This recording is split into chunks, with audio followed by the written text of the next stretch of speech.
এখন প্রশ্ন হচ্ছে, এত বিশাল পরিমাণ অস্ত্র দিয়ে বাংলাদেশ আসলে কি করতে চায়?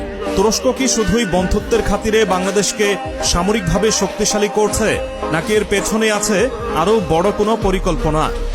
বিশ্বজুড়ে যখন মুসলিম দেশগুলোর ওপর নানা বিধিনিষেধ আরোপ করা হচ্ছে, তখন তুরস্ক যেন হয়ে উঠেছে মুসলিম বিশ্বের জন্য একমাত্র ভরসার নাম।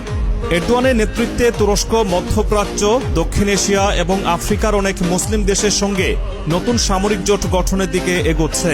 এমনকি পশ্চিমা গণমাধ্যমগুলোতে একাধিক প্রতিবেদনে বলা হয়েছে যে তুরস্ক হয়তো আধুনিক খেলাফতের স্বপ্ন দেখছে। এই পরিকল্পনারই অংশ হিসেবে বাংলাদেশের সঙ্গে সম্পর্ক গভীর করছে তুরস্ক।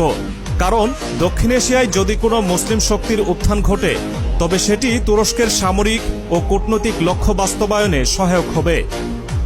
বাংলাদেশ ইতোমধ্যেই তুরস্কের TRG-300 নামের মিসাইল সিস্টেম ব্যবহার করেছে।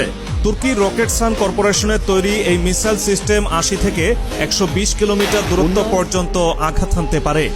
এর ফলে কলকাতা থেকে শুরু করে মিয়ানমারের গুরুত্বপূর্ণ শহরগুলো বাংলাদেশের মিসাইলের আওতায় চলে এসেছে।